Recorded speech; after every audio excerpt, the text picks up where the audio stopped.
Welcome. My name is Jordan. I am a 5-year digital marketing consultant, and what I do is help businesses gain more visibility online. I've been doing it for quite a long time, and I'm very excited to show you how I help my clients achieve life-changing results. And so let's dive into it. Today we're going to talk about the 7 biggest SEO mistakes that you can make, and these can cost you millions and millions of dollars. In fact, I'm going to tell you how WooCommerce almost lost $10 million in a wonderful little slide on their e-commerce. So, hey, let's dive into it. So, as I said, 7 big mistakes that you're going to want to avoid. And let's just dive into that WooCommerce case study that I talked about to give you a little sense of how expensive these mistakes can be. Back in 2023, WooCommerce.com decided to change to Woo.com. And when they did that, they had website traffic in the 450,000 range in terms of their organic traffic. They decided to change over to Woo.com, mostly for branding. And hey, it's a lot easier to type in Woo.com than WooCommerce.com. So from a strategy perspective, from a brand perspective, this all makes beautiful sense. However, when it came to the actual execution of that, something happened. And what happened when we look at the data is that their traffic dropped to something around 150,000 users per month. And that's a significant drop. When we look at their expected revenue and some of the estimated revenue, this seemed to have cost them somewhere in the millions and $10 million range. And it's quite significant when you look at how much you can lose from simple SEO mistakes that you make. All right. They eventually rectified this by going back to WooCommerce.com, and hey, their traffic started to show up again. So, pretty amazing. But let's dive into how you can avoid these mistakes overall. And I think one of the first ones, the most important one for you, is blocking crawlers. You do not want to block these crawlers. If you block them, they're not going to be able to find your content, and all the rest of these mistakes that I'm going to tell you don't really matter if the website, the crawlers cannot find you at all. One of the most simplest ways where this happens is when you develop a new website, or you redesign it, or you're doing some sort of replatforming. What happens is you build that website on a staging server, and you want to block that staging server from search engine crawlers and things. So you put a noindex text directive in there, or you use your robots.txt to say, hey crawlers, no, don't come here, don't see the website. Now, when it comes to going live, you're going to copy and paste that server side, server sandbox side of your website, and you're going to paste it over into the live site without changing any of that code. And if you remember, you put that directive in there that said, hey, search engine, don't check out this website. Now, in between all the other things that you need to do when you're launching a brand new website, you've somehow forgotten that, oh, I got to take out this line of code. And what happens is you deploy that website live and you haven't taken that piece of code out, the search engine crawlers are not going to find it. So the biggest thing you can do to avoid this mistake is put it in your checklist, put it in your standard operating procedures that you check, and make sure that that index, robot no index tag has been taken out. You got to check out your robot.txt to make sure it's indexable. And then finally, just go in, use one of the many services out there to check the server code and check your services, including like Screaming Frog. Go in and just make sure that the page is actually crawlable. Do all those things, and it should be indexed. And of course, check out Google Search Console to make sure that's showing up in there.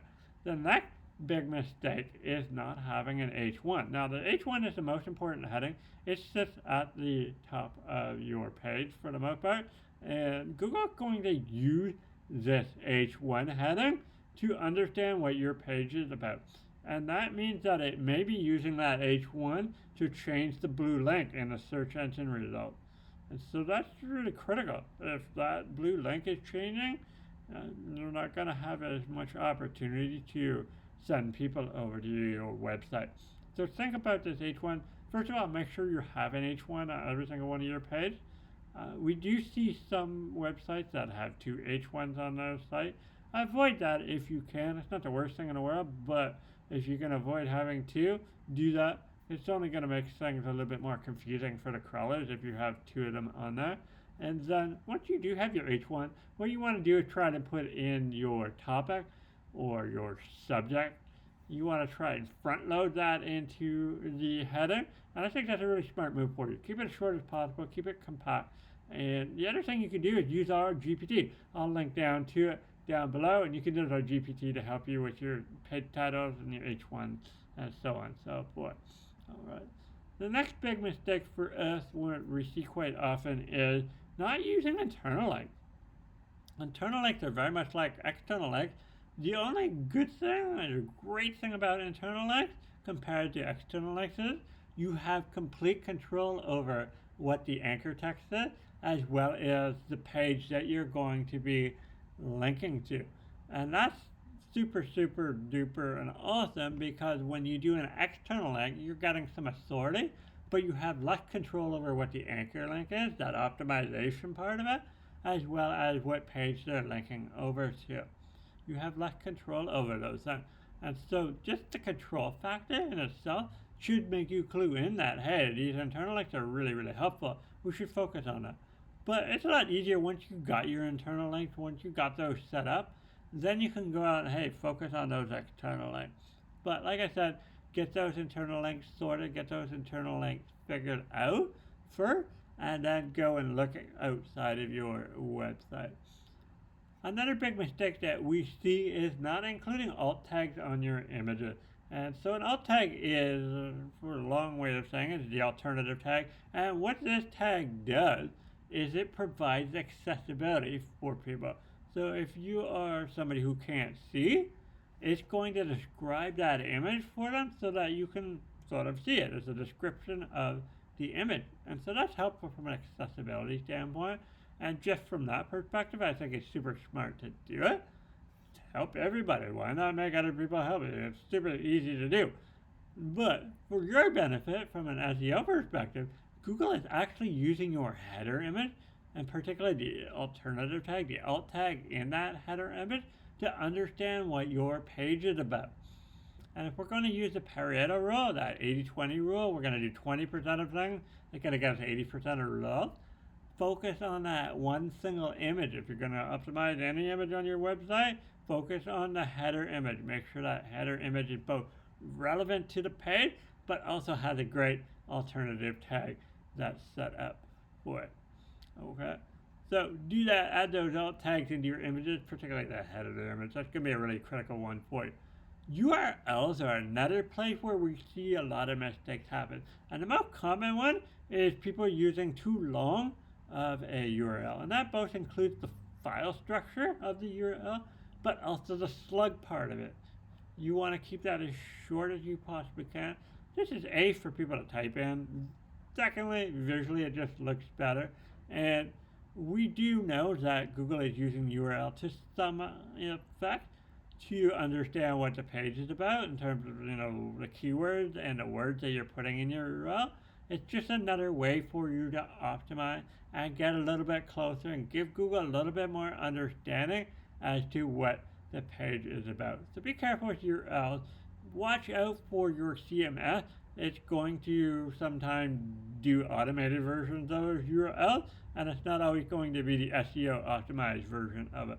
So double check, make sure you're checking out your standard settings within your CMS, whether it is WordPress or WooCommerce, or you're using BigCommerce. Any of those other major CMSs, they're all mostly going to have some sort of automated way of putting those URLs in there, so watch out for that. Another mistake that we often see from an SEO perspective is random or unfocused content. And this is a really important one if you're wanting to build topical authority. You want to basically stay in your lane. If you're talking about digital marketing, like I do a lot, you're going to want to stay in that digital marketing lane. Don't start talking about accounting. Don't start talking about board of directors and all those policies that are going to come within those various things. stick with digital marketing, stick with the SEO, stick with, LMM optimizations or GEO or AEO or SEM. Let me give you some more acronyms, right? But do those things. Really stay within your lane, because that'll really help Google understand what your website is all about. Now, that doesn't mean I want you to be talking about the exact same topic in the exact same way all the time. I want you to be adding new bits of information to the search engine and to their database. And there's something called information gain. I'm going to link to the patent down in the description for you. And so we'll add that patent into that description. Go read it, check it out. It's a really good, useful patent to understand. And basically what that patent is all about is adding new information to your website that Google doesn't have before. Is really going to help your website gain and rank a little bit better in a second set of documents that Google is looking at. So oftentimes Google will look at an initial set of documents, and if it doesn't have enough ideas of what it wants to do, it's going to take a look at a second set. It's going to pull in a second set of documents, and it's going to, start considering those documents to the main inclusion. And so if you're a new website, or if you're trying to get into a new area, I think it's really, really critical to look at information gain as a unique way for you to get into the search engine results a lot quicker than you would if you had to wait around and try to build, authority through creating a whole bunch of content.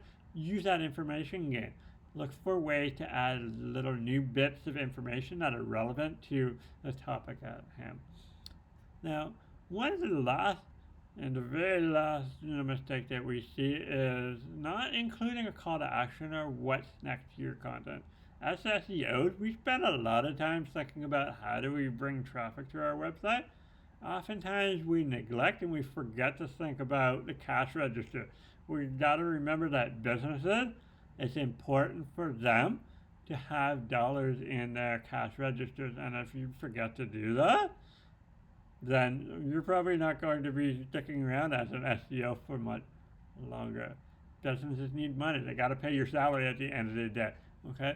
And so these call to actions, these what's next bits of content that you're often going to put at the bottom of your content is really, really important to getting people to move further down into the funnel. What I like to do is what I call a multi-tiered call to action. And so typically at the bottom of our pieces of content, you'll see a sales ready piece of call to action like, hey, contact us now. Or you're going to see a second bit of call to action. This is usually related content. So we'll mention some other content that we want to relate to. Sometimes it's just a carousel at the bottom.